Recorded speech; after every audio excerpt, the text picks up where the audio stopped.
What's up everybody? Welcome to the Stocks channel. My name is Corey and today we saw a bounce in the stock market, but we still see weakness in the Dow Jones and the S&P 500 was still relatively flat. So are we going higher from here or do we have more downside to go first? First up, let's take a look at the S&P 500 SPY ETF. So let's crack open this chart and see what's going on in the stock market today. Alright, so today on SPY we were flat on the day, only going up 0.03%, and we closed below the 5 EMA for the second day in a row. So that is relatively significant because this entire impulsive bull rally, we stayed above that 5 EMA, and now we have a negatively sloping 5 EMA and price action closing below that level for 2 days in a row. So without a doubt, in the short term, we are in a downtrend until we're not.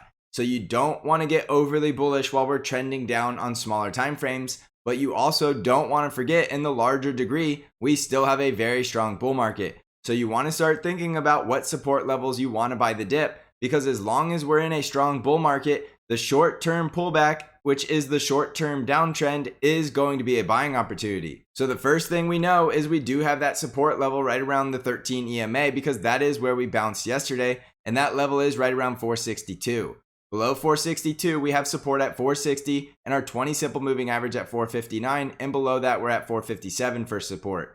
However, if we close below our 20 simple moving average, it significantly increases the probability we're coming down to the 50 EMA, which is going to be right around 451. So by far the best buying opportunity would be right around 460 because the 20 simple moving average is now getting into that zone. That doesn't mean we are guaranteed to go down that low. So if you're in a strong bull market, you want to start considering buying the dip at these levels and then adding to your position if we continue to go lower. You can always take a loss if you're wrong, but when you're in a bull market this strong, there's always the possibility we find a bottom very quickly and then start impulsing higher to our next price targets. A lot of you missed out on this very impulsive bull rally because you were too scared to buy down here when we were getting this pullback.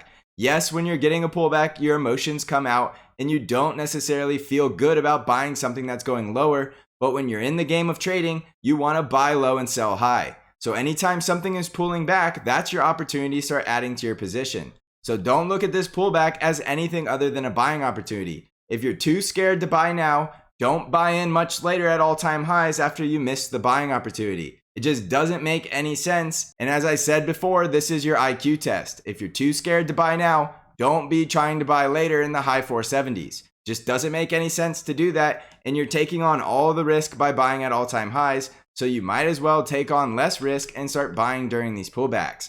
You know your risk level is right around 459 or below 457, and then right down here right around 451. So you know your risk, you know your reward, plan accordingly. So I can't stress it enough how strong this bull market is and how close we are to very critical support. So we could see the short-term downtrend ending in the very near future, and we could only have a day or two more of selling, if even another day or two of selling, before we see the bulls buying up this dip and then we start running higher yet again.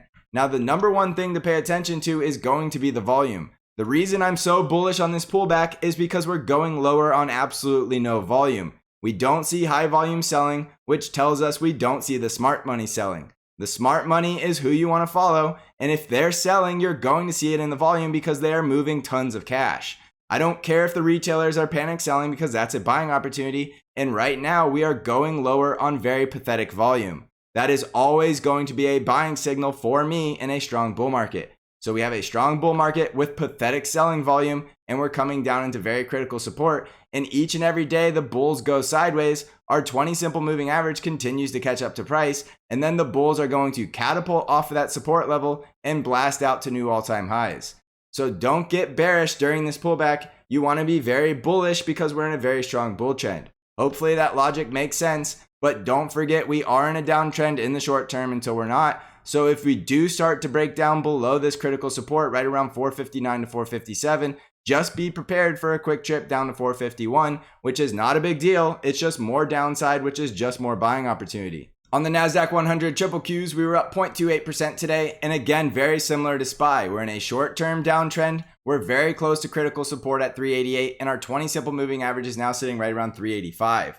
So very critical support is coming to the price, which is going to be a launching pad for the bulls to bounce off of and then try to break out yet again to another new all-time high. So again, I think this is a buy the dip because you're in a strong bull market.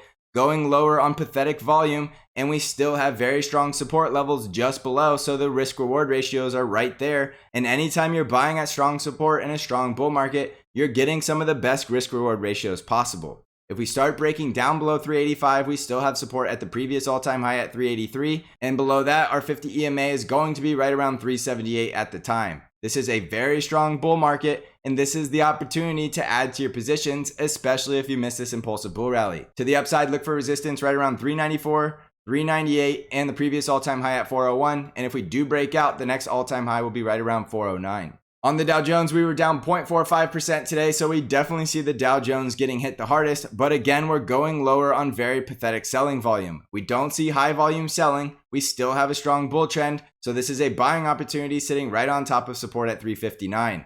The 20 simple moving average is going to continue to rise, so we're basically sitting right on top of critical support as soon as tomorrow.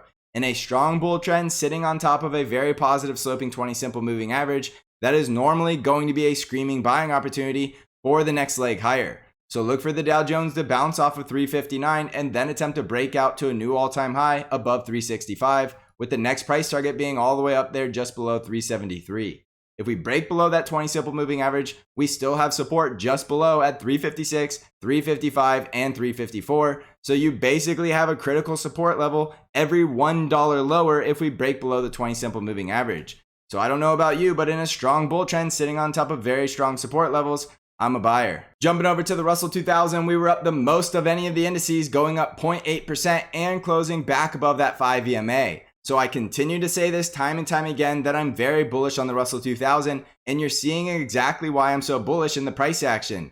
We barely dipped back down to about 236, and we're already bouncing 0.8% the next day. It's still possible we go into some type of bull flag consolidation before we get that breakout, but either way, I think this is a screaming buying opportunity as this 20 simple moving average starts to catch up to price. So we could still chop around, but I'm not going to wait to find out, so I'm a buyer at these levels, and I'm going to continue to add to my long positions. We didn't really see a lot of selling today because we actually were going higher and we're back above all the moving averages in a very strong bull trend. Because of this breakout level, anything above 232 I think is a buying opportunity, and I think in the Russell 2000 you need to have more of a long-term mindset and you just need to let it run.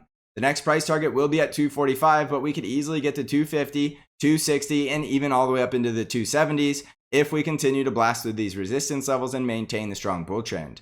Remember, we had a very strong bullish breakout on increasing volume, so you will want to buy the dip as long as you're getting the opportunity, and I'm still incredibly bullish on the Russell 2000 for many months to come. So to the downside, look for support right around 236, 234, and 232, and as you can tell, our 20 simple moving average is now above the breakout level. I know a lot of you are waiting to buy the Russell at 234 or 232, but I hate to tell you, you might not get the opportunity to do so. So if you're still waiting to get in, you might want to consider adding at these levels and then adding more if you get the opportunity at lower prices. Jumping over to the ARKK ETF, we were up 0.69% today, and we did get rejected below that 50 EMA, which was our previous critical support level. Now this isn't all bad news because remember, on this ETF, we are looking for the potential of an inverse head and shoulders.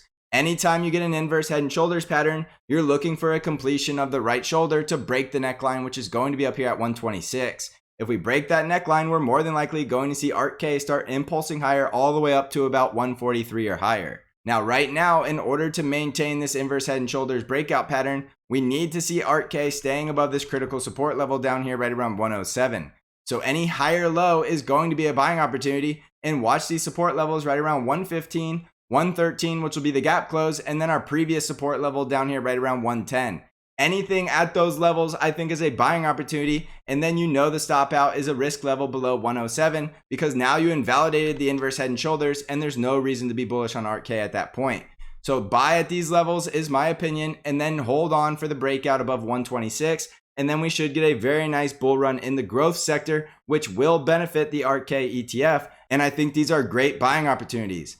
The other resistance level breakout will be back above 119 and 120, and that should tell us that this right shoulder is completing and we're starting to round the corner and starting going back into that bull trend. So look for that price action and watch those critical levels. On the VIX, we were down 5.6% today, so we continue to see the VIX getting crushed in the strong bull market, but we're still not out of the woods yet. The VIX can very easily still bounce from this level and then still spike out above 20 to go close that gap at 21. As long as the VIX doesn't close above 20, I think you need to stay bullish and buy the dip. If the VIX spikes out, closes that gap, and closes above 20, now we need to be a lot more cautious because we're more than likely going to pull back deeper than I expected. So watch that critical level on the VIX at 20, and to stay bullish, we need to see the VIX staying below 20 and continuing to close below 18.2. On Bitcoin, we're currently chopping around sideways right on top of that 5 EMA, holding on to that full bull trend. Like I continue to say on Bitcoin, I'm very bullish to get to that next price target at 75,000 with the critical support level sitting right here at 62,000. As long as Bitcoin is above 62,000, I think you need to buy the dip for that quick trip to 75,000. And if we break that level, the next price target will be 86,500. Now, if we break down below 62,000, look for that next critical support level to be right around 58,000. And if we break below that, look for a longer sideways consolidation in Bitcoin. I don't expect to break below 58,000, but it doesn't hurt to be prepared for any scenario. So watch those critical levels. But other than that, we have the very strong bull trend with the bullish price action. So I do expect to continue to go higher from here. On Amazon stock, we were down about 0.25% today, closing back below the 5 EMA and still holding on to the bull trend. As long as Amazon is in the strong bull trend, you need to buy the dip off of these levels at 34.50, the 20 simple moving average, which is right around 34.22, and the 50 EMA, which is right around 3400. So those are your 3 buying support levels as long as we stay above 3400. If we break below 3400, you're looking for support right around 3311, and below that, we're going back down to 3185. However, I don't expect to see Amazon breaking below 3400 because we have the strong bull trend. So buy the dip and get ready for higher price targets on a breakout above 3552. We still need to close above 3580, but we're more than likely going to 3700 and 3760 when we do see that breakout back above about 3552. On Tesla stock, we were down 0.42% today, and we still see Tesla holding on to that bull trend and holding over this critical support level, which is now going to be right around 1050. This is the strongest support level in the strong bull trend, which is our positive sloping 20 simple moving average, and we are selling off on lower volume. So I think Tesla stock does have the potential to spring off of this support level at 1050 and make an attempt to try to break out above 1080 and then try to break back out above 1100. If we can break out back above 1100 in Tesla stock, we could have a quick trip to go close that gap, which is right around 1207. That would be a very bullish run and it would be a very profitable trade. So look for that breakout above 1080 and 1100 to confirm we're going to close that gap. However, if we break down below the 20 simple moving average and we start breaking down below about 1040, then you know we're more than likely coming back down to about 1000 or closing that gap, which is right around 911. But we still do have the benefit of the 50 EMA crossing through that gap. So you still will have support above that gap close right around 925. So I'm still bullish on Tesla stock because the price action is still holding over critical support and we still have the bull trend. So look for that possibility to also bull flag after we close that gap and consolidate some of these recent gains and then look for that next breakout higher. If we break out above 1240, your next price target will be 1412, but I don't expect to see that happening anytime in the very near future. We more than likely need to either consolidate or pull back and start closing some of these lower gaps before we go any higher. On Apple stock, we were flat on the day, going absolutely nowhere, and we're still holding up above critical support. Remember, the most critical support level we need to pay attention to is going to be this 50 EMA, which is just slightly above 147. If Apple stays above 147, I think you buy the dip and get ready for a brand new all-time high on a breakout back above 151 to 152. However, if Apple closes below 147, you don't want to buy the dip because you're more than likely going to get a better buying opportunity down here at 145 or 142 and potentially even 139 or 137.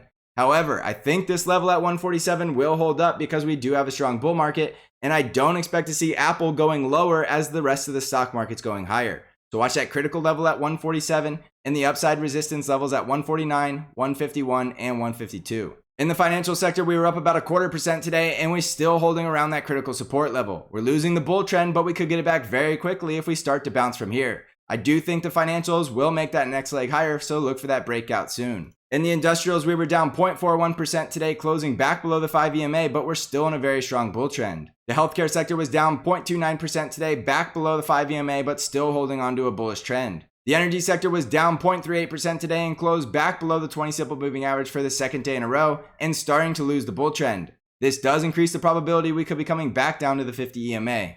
So jumping back over the S&P 500, you can definitely see this is still a very strong bull market, which means this pullback is going to be a buying opportunity. Scale in slowly because you never know how low we can go, so be responsible. But when you're in a strong bull market, you will want to buy off support, and this 20 simple moving average continues to rise each and every day, which means strong support is getting very close to pushing price action higher. Don't be scared to buy the dip when you're in a very strong bull market. You want to buy low and sell high, and it sounds easy to do, but your emotions will get the best of you as you continue to see the stock market going lower. Reprogram your brain to want to buy the dip and not to buy higher. Don't wait until we start impulsing higher to chase something you missed. Start buying now as long as we have the bull trend. If we lose critical support or we lose the bull trend, then you'll plan accordingly and you might have to take a loss, but it's much better off to have a strategy than just trade with emotions and constantly be on the wrong side of the trade.